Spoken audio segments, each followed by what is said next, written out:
Botafogo está querendo Renier? O que tem de verdade nesse caso do Wesley tá certo com o Botafogo? E aí, quem tem mais pressão? São Paulo com o Zubeldia balançando ou o Renato Paiva para mostrar um bom futebol?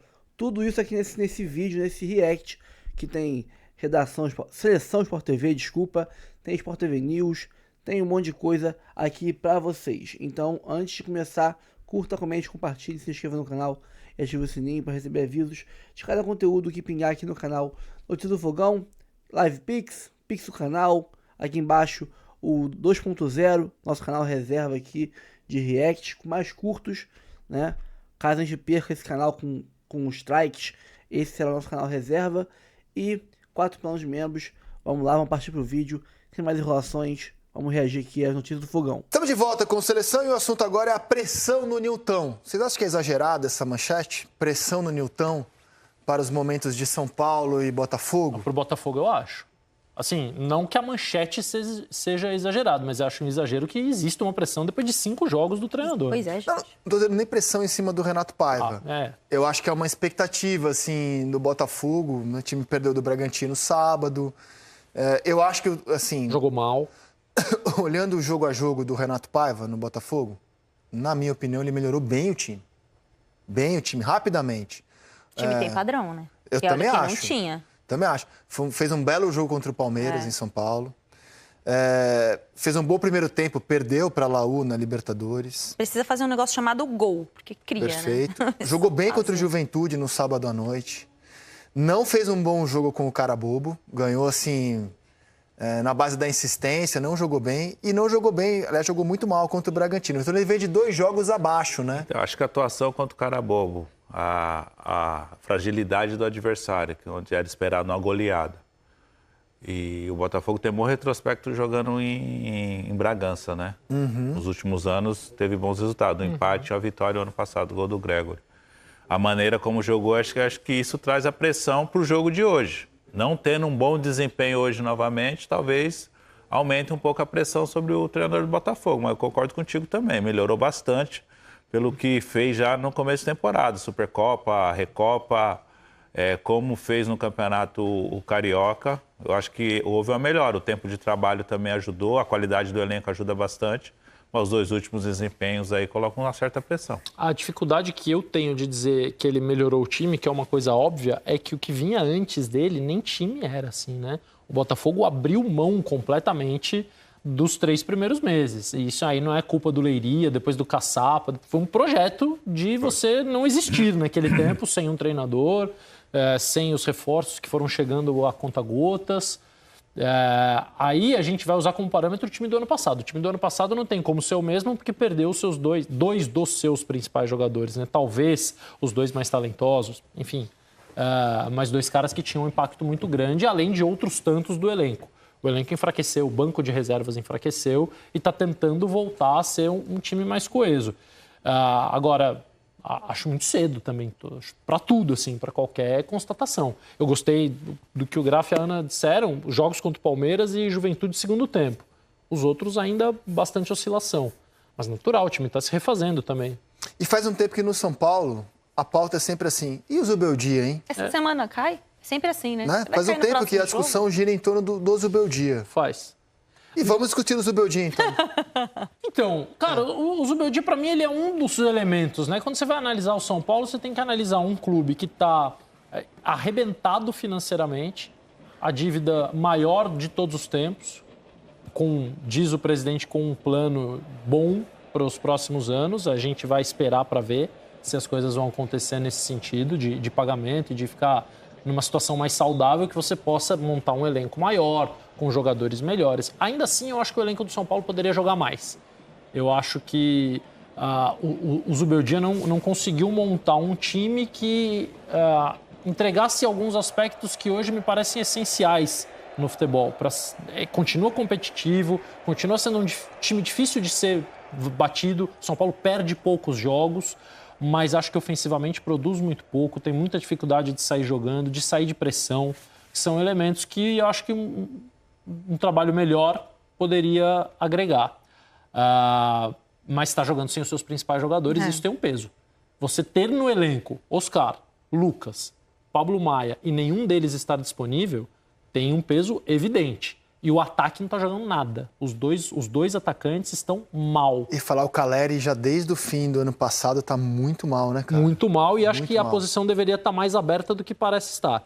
Não que o André Silva, quando entre, faça partidas exuberantes. Mas ele dá mais opção, né? Eu Contra o acho. Atlético Mineiro, por exemplo, no primeiro tempo, o jogo que você comentou. Eu acho. Só que ele finaliza abaixo do que o jogador da posição deveria finalizar também. Eu né? acho que a questão quando recebe a bola de costas, ele não tem tanta força como o Calleri. Mas mesmo as coisas que o Calleri fazia bem, ele já não vem fazendo bem há algum tempo. Concordo com você, tem um problema ali o São Paulo. Essa disputa tinha que estar aberta. O ataque do São Paulo não tem condição de roubar a bola lá na frente. Então o time é obrigado a construir de trás todas as jogadas. E quando tem que construir de trás, tem pouco repertório. Contra o Cruzeiro, passou o primeiro tempo inteiro dando bola num garoto que tem 7 jogos no time profissional.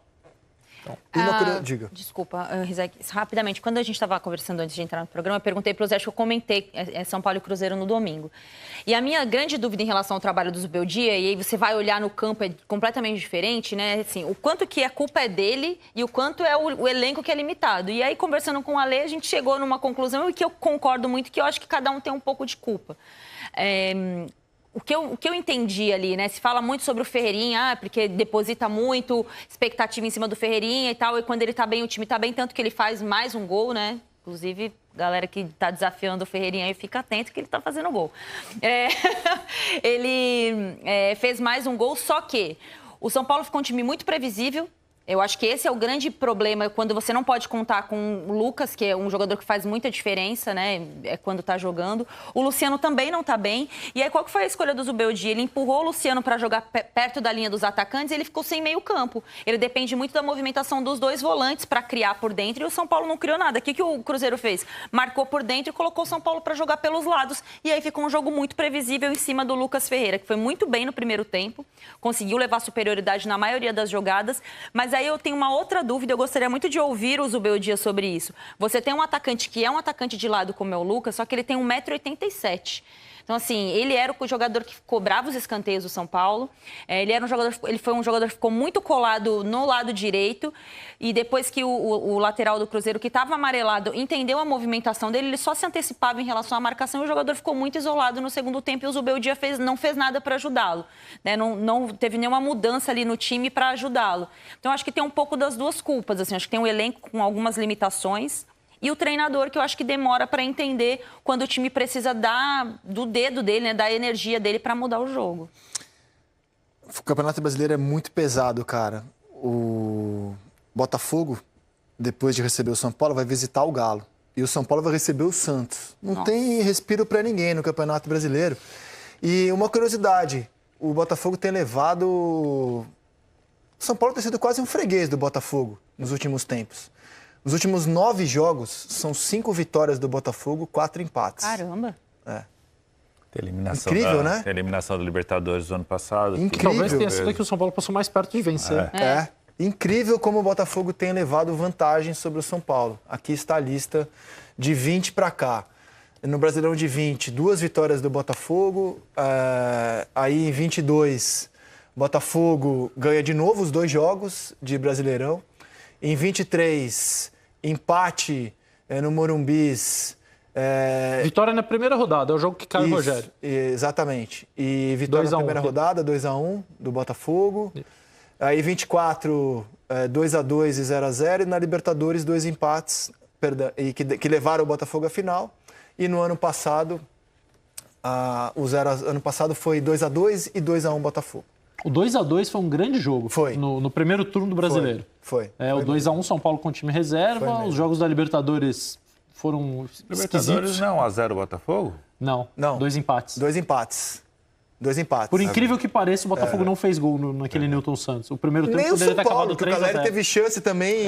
Sim, foi 0-0 e 1-1. E o Calleri também teve chance muito clara. O Calleri teve a chance. Mas o São Paulo estava perdendo no Morumbi, né? Gol do Almada. Almada e o Calleri empatou no final de cabeça. Verdade. O Lucas perdeu pênalti. Você falou o nome que dá muita saudade no Botafoguense, né? Da Gatilho. Eu vou aumentar esse gatilho. Cara... Alerta de gatilho tem que entrar assim. Alerta de gatilho. O Luiz Henrique ter feito Eu não tô vendo os jogos do Zenit. Não consigo um tempo para ver jogo do Zenit inteiro. Mas vejo assim, as imagens, os gols que circulam pela internet. O Luiz Henrique tem feito cada golaço pelo Zenit. Bem cara. parecido com o que ele fazia aqui, né? Oi? Levando para dentro e chapando. Foram né? 2. E os 2 golaços que ele fez, cara. 6 jogos, 2 gols e 2 assistências. Foi titular em todos os jogos. Atuou 90 minutos nos últimos 4 jogos. Tá finalizando pra caramba. E são imagens que o torcedor olha e fala, caramba, cara, que jogador que a gente tinha no ano passado. De fato, cara, o Botafogo tinha 2 jogadores muito especiais. Não vão voltar. Talvez o Almada volte no Mundial de Clubes. Será possível inscrever jogadores visando ao Mundial de Clubes. Isso se ele não for para o Atlético de Madrid. Porque fala-se que o sucesso que ele já tem hoje no Lyon vai levá-lo ao time do Simeone. Ele tem 14 jogos, 6 como titular, 2 gols, 2 assistências. A gente não tem as imagens dele no Lyon, mas os comentários são de que ele está jogando muito bem lá. E na seleção da Argentina, fez um golaço contra o Uruguai, na última data FIFA. Participou de um lance do gol contra o Brasil. Né? E deu assistência de um gol contra o Brasil. Sobre possíveis voltas, precisa ver quais movimentações agradam mais ou servem mais ao fair play financeiro do dono dos clubes, né? Porque atualmente ele manipula as transferências de acordo com o que ele precisa para fechar fair play, que ele tem obrigação disso na França e não tem no Brasil. Então, algo que para quem gostava, especialmente no ano passado, antes de ser campeão, de falar tantas coisas ruins sobre o futebol brasileiro, não é só aqui que acontecem coisas erradas, né? Sempre bom lembrar. Mas são 2 jogadores muito especiais, né? Principalmente para o cenário nacional. Assim, a diferença que eles fizeram, o impacto que eles tiveram no Botafogo é raro, é muito difícil que alguém repita. Seria maravilhoso se eles pudessem jogar novamente no clube. E o Almada cada vez mais maduro, né? Nota-se um processo de... Ele foi campeão do mundo em 2022, só porque eram 26 convocados, e desde então ele vem crescendo cada vez mais. E amanhã? Amanhã tem Botafogo e São Paulo também pelo Brasileirão. A Camila Barbieri foi acompanhar um dia bem descontraído dos jogadores do Botafogo. Media Day.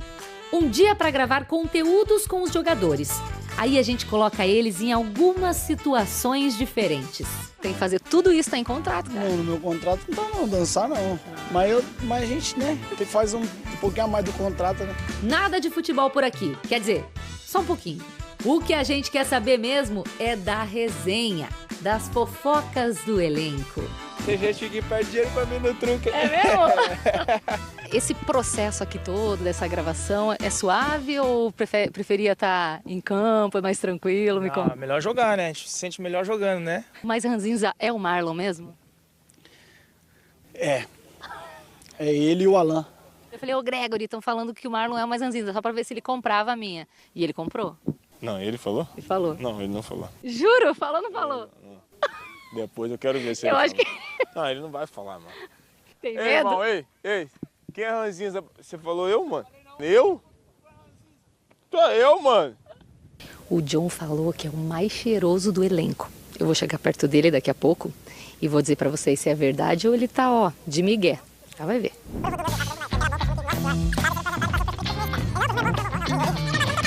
Mas na verdade, tudo isso aqui que eu tô te perguntando, nada me interessa. Eu queria era só conferir se você era o mais cheiroso do elenco. Parabéns, deu pra sentir o perfume. Pode ir. Obrigado. Olha só, o Gregory tem a vantagem que é de ficar assistindo o Marlon dançar pra ver se ou você não faz nada daquilo ou se você copia os passinhos. Não, mas ele dança muito mal. Ele não tem o swing. A gente já fala isso pra ele, mas ele... Agora eu quero ver a dança do Gregory. Achei bom. Assim, não é aquela coisa assim, né? Mas tá bom, né? É um ambiente, né? O ambiente fala muita coisa. Olha só, geral falando que você é o mais resenha, você concordou. Por que tu azucrina, galera? O que você mais gosta de fazer, tipo assim, pra zoar o pessoal, hein? Eu acho que levar a rapaziada ali, fazendo a rapaziada ficar um pouquinho extrovertida, eu acho que é importante. Até para tirar essa tensão de dentro deles. Ih, rapaz, olha lá, o capitão falando, comprometido com o grupo, tem o dom da palavra, gosta de falar no vestiário. Quero ver se aqui ele vai mandar bem. Mas hoje é uma outra realidade, é um outro jogo. Antes de eu ser líder das pessoas, eu tenho que ser líder do Marlon. É isso que eu tento exercer, é isso que eu tento fazer. Já que o assunto é sério, amanhã tem jogo importante diante do São Paulo no Newton Santos.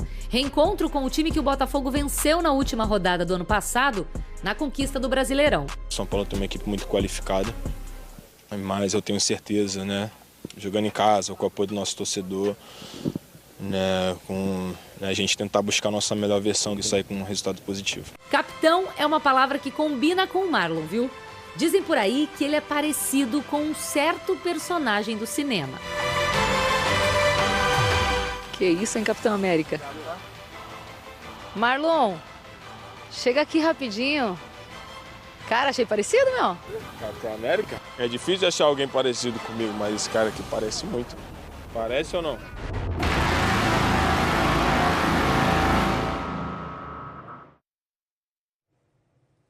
Capitão América de onde? Parece. Você achou que parece? Parece.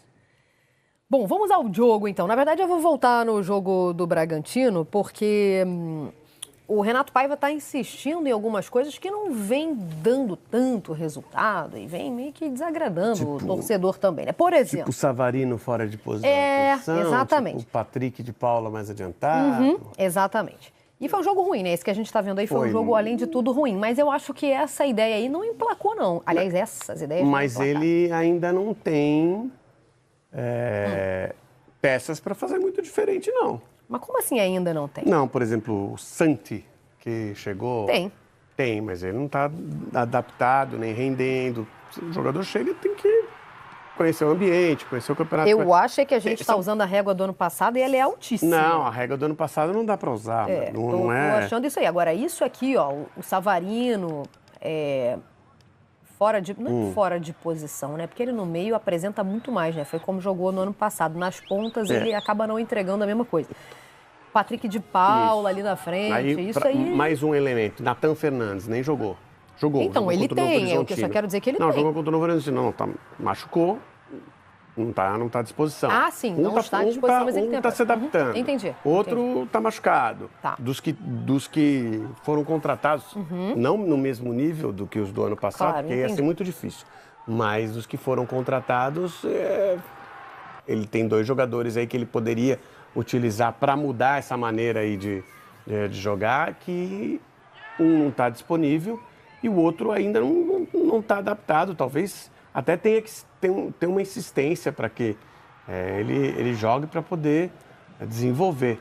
Mas não é muito fácil pegar o Botafogo campeão da Libertadores e campeão brasileiro com um ataque desmontado e falar, agora começa lá em cima de novo. Então, é isso que eu estou falando. Usar a régua do ano passado é um pouco cruel, né? Eu acho que o que o Botafogo apresentou no ano passado, aliás, o que o Botafogo apresentou no segundo semestre, que é o que realmente interessa, a gente não vai ver tão cedo alguém repetindo, nem o próprio Botafogo. Mas, com o que ele tem à disposição, dava para estar apresentando um futebol melhor. Dava para estar apresentando um jogo melhor. Eu brinquei com a Cíntia na participação dela, quando ela nos atualizava, né, sobre futebol feminino.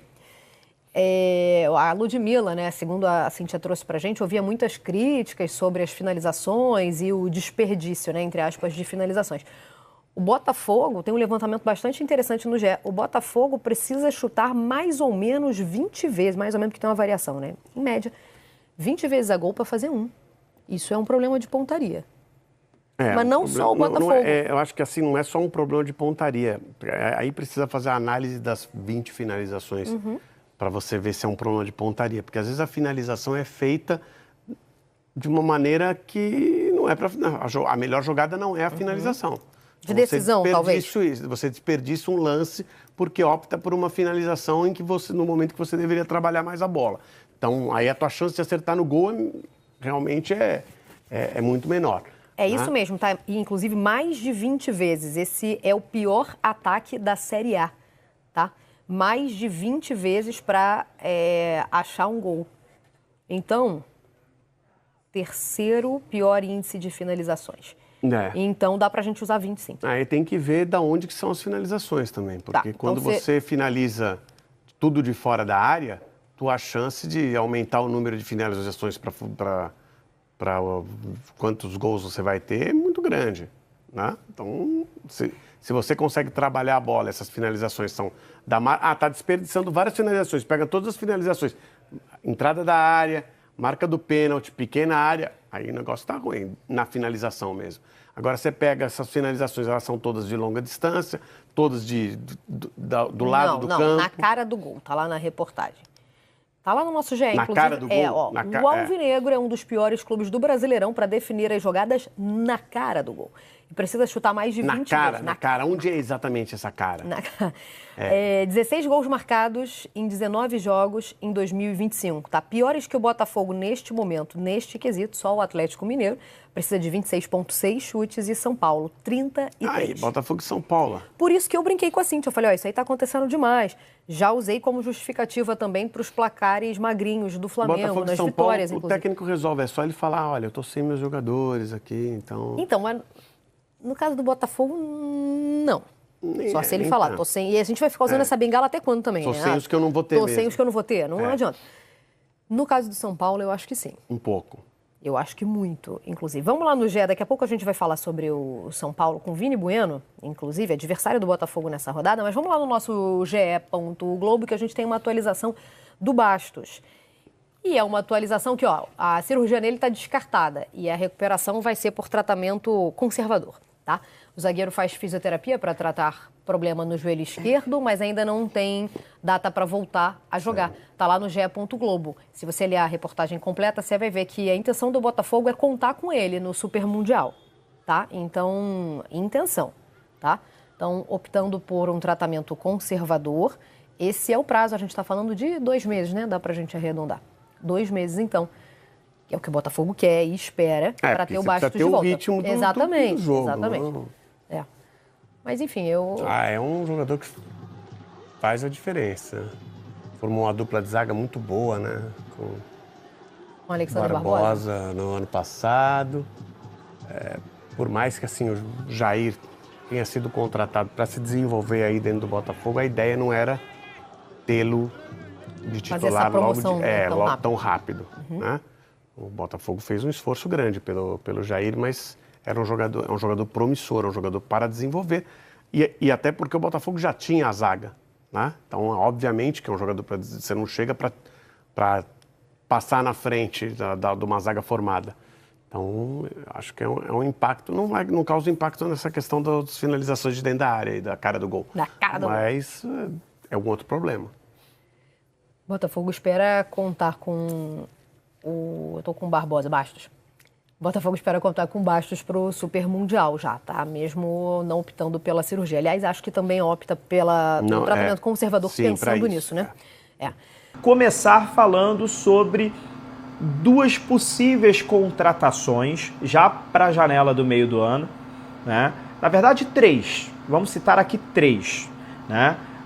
De ontem para hoje surgiram algumas situações que eu acho válido a gente comentar aqui com vocês. A primeira é do ponta esquerda Wesley, né, que tá ali aquele burburinho desde que o Betão do Charla Podcast falou que conversou com o Renato Paiva, que ele tá certo, que vem no meio do ano. Isso aí vem causando um burburinho, né? Mas a posição, com muita cautela do Botafogo, é que não tem nada certo ainda. É um atleta que interessa ao Botafogo, continua interessando, mas que não está nesse estágio que o Betão falou de estar certo. Mas pode acontecer. Tá? Existe ali o interesse e a vontade do Botafogo de trazer o Wesley no meio do ano, que seria uma baita adição para o elenco do Botafogo, um jogador alto de 1 contra 1, de velocidade, de drible, né? Um jogador de mais porte físico, né? Jogador que agregaria muito nesse time do Botafogo. Outro assunto que a gente precisa comentar aqui é sobre a questão do zagueiro, né? O Botafogo ficou sem zagueiro na janela doméstica, tentou ali trazer um jogador, mas não conseguiu. E o Botafogo perdeu o Bastos, pelo menos até o Mundial de Clubes. A gente não sabe como é que o Bastos vai voltar, se vai voltar bem, se não vai voltar tão bem assim, né? Então o Botafogo não quer arriscar, então está dentro dos planos do Botafogo trazer um zagueiro mais experiente também nessa segunda janela aí, que vai contemplar o Mundial de Clubes e também a janela para o segundo semestre de 2025. Inclusive, mais cedo, o Thiago Franklin até comentou sobre isso, sobre a questão do zagueiro. Acho importante a gente falar por aqui também.